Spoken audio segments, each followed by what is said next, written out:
Ang konsepto ng langit ay matagal nang kinagigiliwan ng sangkatauhan. Marami na ang nag-iisip kung ano ang naghihintay pagkatapos ng buhay na ito, ngunit kakaunti lamang ang nagsabing nakita na nila ito.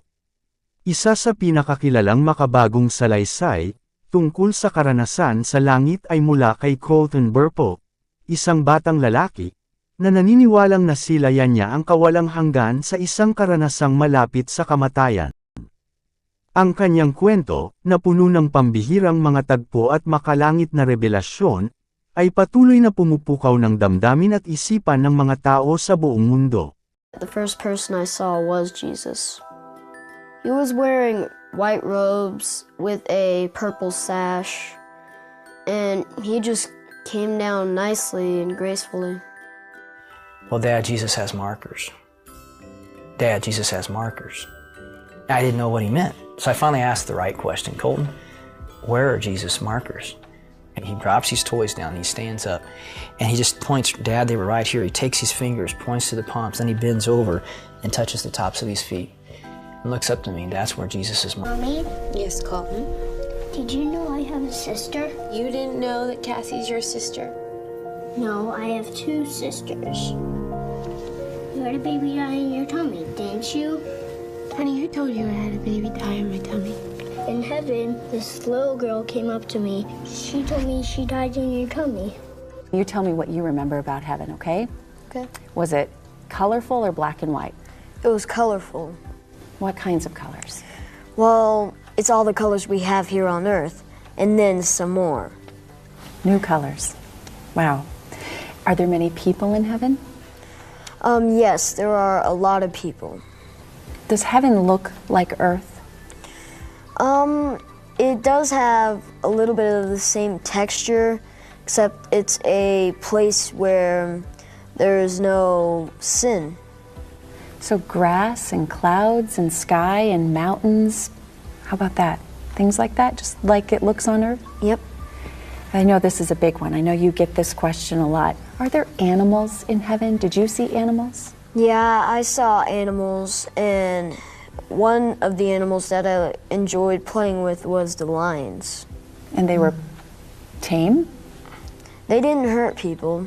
They were up there, and they were fine. Was everyone nice in heaven? Yes, everyone was. Was there bad weather? No. It was always sunny. Was there night and day? That's another part that's sort of faded, but I'm not really sure. I think it's just day. Was there music? Yes. The music that you hear at church? Trumpets? Symphonies? What kind of music? It's hard to describe what sort of music when I was four at the time. But yeah, I heard a lot of stuff. Noong 2003, si Colton Burpo, isang matalino at masiglang batang lalaki, ay halos 4 na taong gulang pa lamang, nang humarap siya sa isang krisis na nagbanta sa kanyang buhay. Isang biglaan at matinding kaso ng appendicitis, ang nagtulak sa kanya sa isang agarang operasyon, at sa isang sandali, tila ba dumating na ang wakas ng kanyang buhay sa mundo. Ngunit habang ang kanyang katawan ay nakahiga sa operating table, may isang kamanghamanghang bagay na nangyari. Isang bagay na lampas sa pangunawa ng tao. Pagkagising ni Colton, nagsimula siyang magsalita ng mga bagay na hindi karaniwang alam ng isang batang kasing edad niya.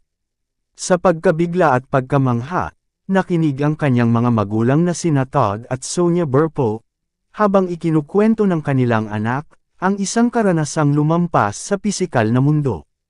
Ayon kay Colton, iniwan niya ang kanyang katawan, umakyat sa isang lugar na lubhang maganda, at humarap mismo kay Hesukristo. Ang paglalarawan ni Colton sa langit ay kakaiba.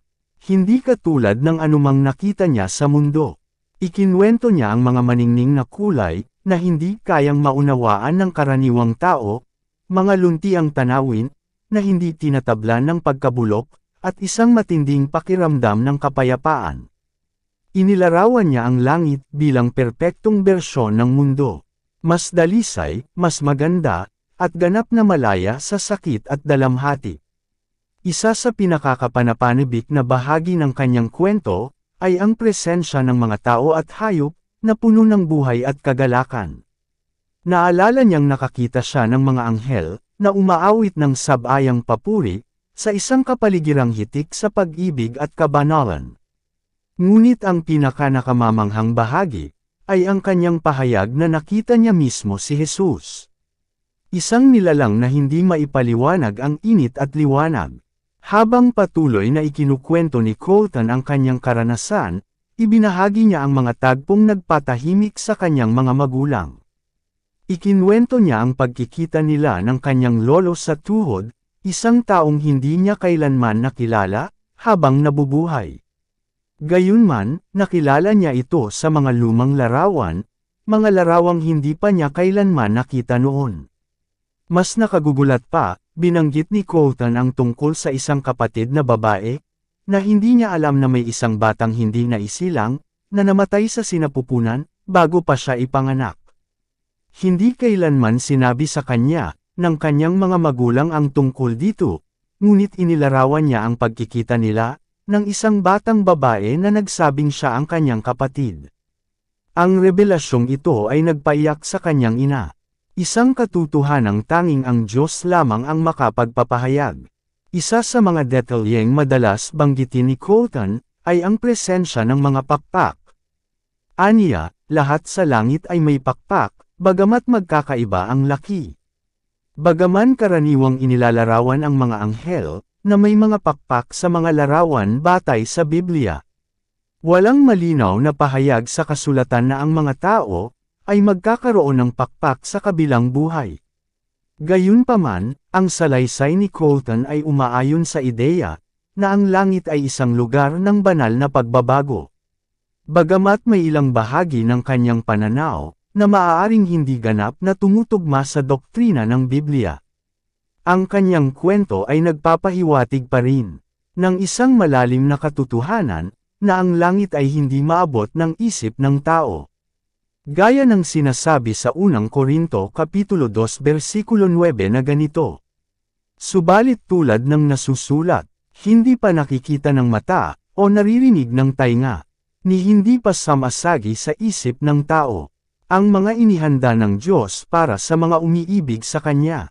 Ipinapakita sa atin ng banal na kasulatan ang ilang sulyap ng langit, na inilarawan bilang isang lugar ng di masukat na kaluwalhatian, at walang hanggang kagalakan. Sinasabi sa Pahayag Kapitulo 21 versikulo 4 ang ganito, at papahirin niya ang bawat luha sa kanilang mga mata. Wala ng kamatayan, dalamhati, pagtangis, at paghihirap sapagkat lumipas na ang dating mga bagay. Bagamat hindi inilalahad ng Biblia ang bawat detalye tungkol sa langit, pinananatili nitong tiyak ang pangako na ang mga nananampalataya kay Hesukristo ay makakasama niya magpakailanman. Sa Juan Kapitulo 14 versikulo 2 hanggang 3, sinabi mismo ni Jesus ang ganito. Sa bahay ng aking ama ay maraming silid. Kung hindi ito totoo, sasabihin ko ba sa inyong pupunta ako roon upang ipaghanda ko kayo ng inyong matitirhan? At kapag naipaghanda ko na kayo ng matitirhan, ako'y babalik at isasama ko kayo upang kayo'y makapiling ko kung saan ako naruroon. Ang sinabi ni Colton, gaano man ito kamisteryoso o hindi lubos na maipaliwanag, ay nagsisilbing makapangyarihang paalala ng pag-asa ng mga mananampalataya kay Kristo. Bagamat walang sinuman sa mundo ang lubos na makakaunawa, sa mga hiwaga ng langit, maaari tayong magtiwala sa mga pangako ng Diyos. Sa pamamagitan ni Jesus, ang buhay na walang hanggan, ay hindi lamang isang panaginip. Ito ay isang katotohanang naghihintay sa mga sumusunod sa Kanya.